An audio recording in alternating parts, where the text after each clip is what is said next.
নমস্কার বন্ধুরা, আমাদের পশ্চিমবঙ্গে এসআইআর শুরু হয়ে গেছে। সঠিক পদ্ধতিতে আপনারা কিভাবে ফর্ম ফিল আপ করবেন, আপনাদের বিএলও যদি আপনার বাড়িতে গিয়ে আপনাদের হাতে হাতে ফর্ম দিয়ে থাকে, তাহলে সেই ফর্মটিকে নির্ভুলভাবে সঠিক পদ্ধতিতে কিভাবে ফিল আপ করবেন সেটা আজকে হাতে কলমে দেখাবো। তো চলুন বন্ধুরা, শুরু করার আগে আপনাদের কাছে ছোট্ট একটি রিকোয়েস্ট, যদি এই চ্যানেল নতুন দর্শক হয়ে থাকো তো চ্যানেলটিকে অবশ্যই সাবস্ক্রাইব করে রাখবেন এইরকমই নিত্য নতুন ভিডিওগুলি সবার প্রথমে পাওয়ার জন্য। তো চলুন বন্ধুরা, শুরু করছি। তো বন্ধুরা, প্রথমেই দেখতে পাচ্ছেন এখানে ভারতের নির্বাচন কমিশন এখানে কিন্তু গণনার ফর্ম দেওয়া হয়েছে। আর এখানে name and contact number of বিএলওর কিন্তু এখানে ফোন নাম্বার দেওয়া থাকবে। আপনার ফর্মে কিন্তু সেম বিষয়, এখানে আপনার নাম দেওয়া থাকবে, এখানে এপিক নাম্বার ভোটার কার্ডের নাম্বার, এখানে আপনার ঠিকানা দেওয়া থাকবে। এটুকু আপনি মিলিয়ে নেবেন, তারপর আপনার কিছু মেলানোর দরকার নেই। এখানে যে চারটি আপনারা বক্স দেখতে পাচ্ছেন এখানে কিন্তু কোনো কিছু করার নেই। আর লাস্টের যে বক্সটি দেখতে পাচ্ছেন এখানে একটি সাম্প্রতিক ফটো ছাটুন এরকম বলে কিন্তু লেখা আছে। সেখানে একটি আপনার কারেন্ট ফটো, যেটাকে আপনি পাসপোর্ট সাইজের ফটো কিন্তু এখানে আপনাদের বসাতে হবে বা সাটাতে হবে। এইবার আমরা এখানে কিন্তু সম্পূর্ণ কাজ শেষ, নিচের দিকে চলে যাব। তো বন্ধুরা, প্রথমে এখানে দেখতে পাচ্ছেন জন্ম তারিখ দেওয়া রয়েছে। এখানে দেখতে পাচ্ছেন ডান দিকে একটি ফাঁকা ঘর রয়েছে, এখানে কিন্তু আপনি আপনার জন্ম তারিখ বসিয়ে দেবেন। আপনার 2025 সাল অনুযায়ী আপনার ভোটার কার্ডে যেমনটা ডেট অফ বার্থ বা জন্ম তারিখ রয়েছে তেমনটাই কিন্তু দেখে এখানে বসিয়ে দেবেন। আর আপনার ভোটার কার্ডে যদি ডেট অফ বার্থ না থাকে তাহলে কিন্তু আপনারা আপনাদের গভর্নমেন্টের যে সমস্ত সার্টিফিকেট বা আপনাদের কার্ডগুলি রয়েছে সেই দেখে কিন্তু আপনারা এখানে আপনার ডেট অফ বার্থ কিন্তু বসিয়ে দেবেন। তারপরে দেখতে পাচ্ছেন এখানে বলা হয়েছে আধার কার্ড নম্বর ঐচ্ছিক। এখানে বোঝানো হয়েছে আধার কার্ড নম্বর যদি আপনাদের থাকে তাহলে কিন্তু এখানে আপনি এই ফাঁকা করে দিতে পারেন। তো বন্ধুরা, আধার কার্ড তো সবারই থাকে, তো আপনারা দেওয়ার চেষ্টা করবেন আপনার আধার কার্ডের নম্বরটি এই জায়গায়, ঠিক আছে। তারপরে দেখতে পাচ্ছেন মোবাইল নম্বর, আপনার মোবাইল নম্বরটি আপনি কিন্তু এই জায়গায় ভালো করে বসিয়ে দেবেন।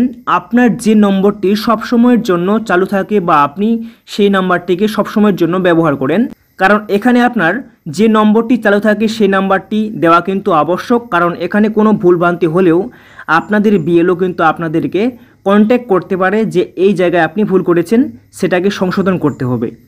তারপরে দেখতে পাচ্ছেন পিতা অথবা এখানে কিন্তু অভিভাবকের নাম দেওয়া রয়েছে। এখানে আপনার পিতার নাম কিন্তু আপনি বসাবেন, আর আপনার যদি অভিভাবক হয় সেক্ষেত্রে আপনার অভিভাবকের নাম কিন্তু বসিয়ে দেবেন।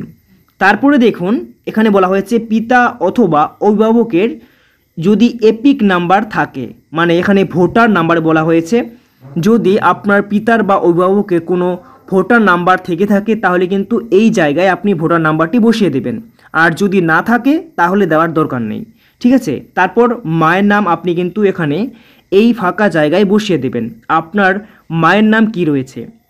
তারপরে দেখতে পাচ্ছেন এখানে বলা হয়েছে মায়ের এপিক নাম্বার যদি থাকে, এখানে আপনার যেমনটা বললাম যে বাবার যেরকম এপিক নাম্বার বা ভোটার কার্ডের নাম্বার যদি থাকে তেমনটাই কিন্তু এখানে মায়েরও সেম। যদি আপনার মায়ের ভোটার কার্ড থাকে আর নাম্বার থাকে সেক্ষেত্রে কিন্তু আপনার এই জায়গায় বসাতে হবে।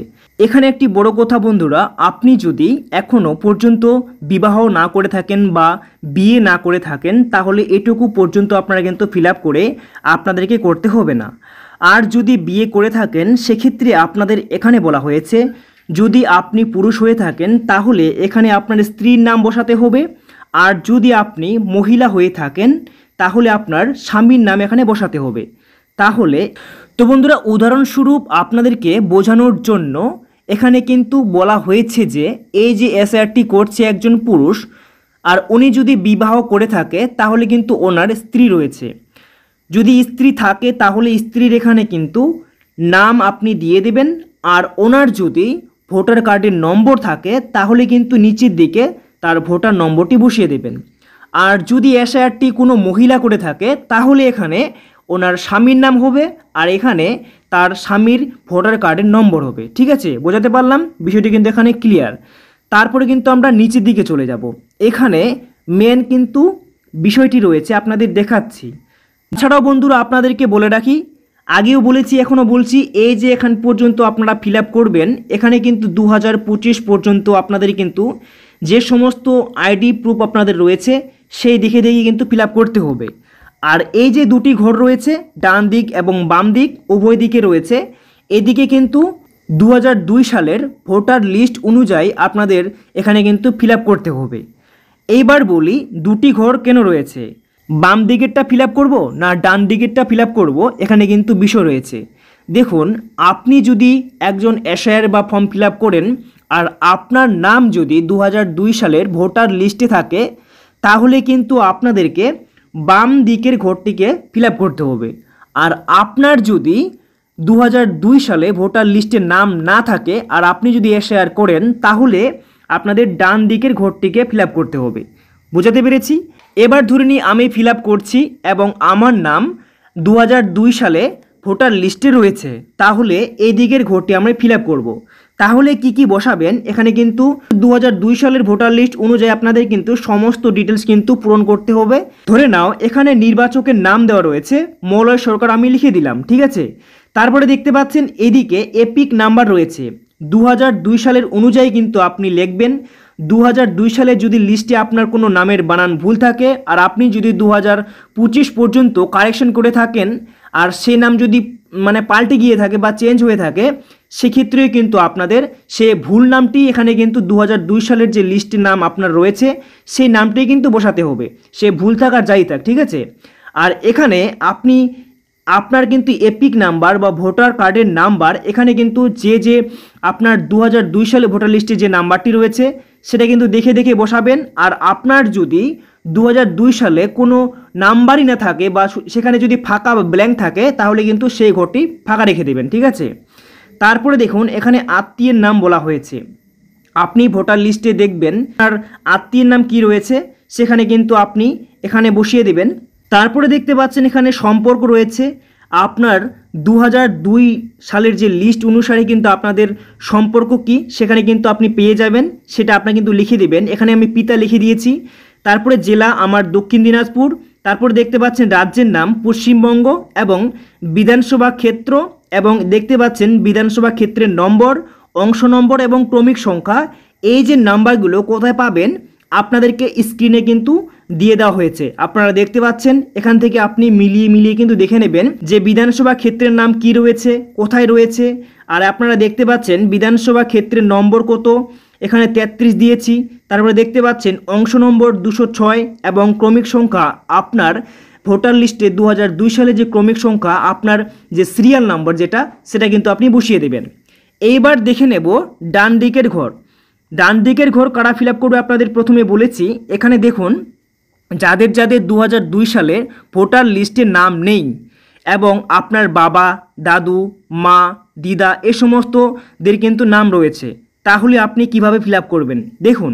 ধরে নাও আপনার 2002 সালে আপনার বাবার নাম রয়েছে, তাহলে আপনার বাবার নামটি 2002 সালে অনুযায়ী কিন্তু বসিয়ে দেবেন। তারপর এপিক নাম্বারটি মানে ভোটার কার্ডের নাম্বারটি কিন্তু এখানে দেখে দেখে লিখে দেবেন। তারপরে আত্মীয়ের নাম আপনি কিন্তু দিয়ে দেবেন, সেখানে ওনার আত্মীয়র নাম কি রয়েছে, তারপর সম্পর্ক কি, তারপরে কিন্তু এখানে ভোটারের সঙ্গে কিন্তু সম্পর্ক বলা হচ্ছে। এখানে আপনি এই যে এসআইআর করছেন, আপনি যে ওনার ছেলে আর উনি যে আপনার বাবা, সেক্ষেত্রে কিন্তু এখানে পিতার সম্পর্ক হবে, সেটা কিন্তু আপনি লিখে দেবেন। তারপরে দেখুন এখানে বলা হয়েছে জেলা, আপনার জেলার নাম লিখে দেবেন। আর রাজ্যের নাম তো এখানে বুঝতে পারছেন পশ্চিমবঙ্গ। যে দেখতে পাচ্ছেন বিধানসভা ক্ষেত্রের নাম এখানে দেওয়া হয়েছে। তারপর দেখতে পাচ্ছেন বিধানসভা ক্ষেত্রের নম্বর এবং এখানে অংশ নম্বর এবং ক্রমিক সংখ্যা। এই যে আপনারা কিন্তু এই যে নিচের লিস্টগুলো আপনারা দেখতে পাচ্ছেন বিধানসভা ক্ষেত্রের নাম থেকে, এই যে আপনারা এই সমস্ত জিনিসগুলো 2002 সালের ভোটার লিস্টে কিন্তু আপনারা পেয়ে যাবেন। তো বন্ধুরা, এখানে আপনাদের যদি কোনো রকম ডাউট থাকে, আপনার যদি কোনো রকম জিজ্ঞাসা থাকে, তাহলে কিন্তু আপনারা কমেন্ট করতে পারেন। আর নিচের দিকে দেখতে পাচ্ছেন তারপরে এখানে আপনি কিন্তু একটি সিগনেচার করে দেবেন। আর যদি আপনি সিগনেচার করতে না পারেন, তাহলে আপনার বাম হাতের যে বৃদ্ধা আঙ্গুল রয়েছে সে আঙ্গুলের কিন্তু আপনি ছাপ মেরে দেবেন বা এখানে একটা টিপ ছাপ মেরে দিবেন, তাহলে কিন্তু হয়ে যাবে। আর যে আপনাকে সম্পূর্ণ ফিল আপ করে দেবে সে কিন্তু সেখানে আপনার নামটি লিখে দেবে, তাহলে কিন্তু হয়ে যাবে। আর নিচের দিকে দেখতে পাচ্ছেন বিএলও এখানে কিন্তু সিগনেচার করবেন। আর এরকম আপনাদেরকে দুটি করে ফর্ম দেওয়া হবে, একটি ফর্ম আপনাদেরকে দেওয়া হবে আর দুটাই কিন্তু আপনাদের ফিল আপ করতে হবে, আর একটি কিন্তু বিএলও নিয়ে যাবে। তো বন্ধুরা, এই ছিল আজকের এসআইআরের সেই গণনা ফর্ম ফিল আপ করার পদ্ধতি। কোনো রকম টেনশন নেওয়ার কিছু নেই, আপনারা ভালো করে ফিল আপ করবেন, পারলে আপনারা জেরক্স করে নেবেন, বারবার আপনারা ভালো করে লিখবেন। তারপরে যদি আপনাদের কোনো ভুলভ্রান্তি হয়ে থাকে তারপর মেন আপনার যে গণনা ফর্ম সেখানে কিন্তু লিখবেন, ঠিক আছে।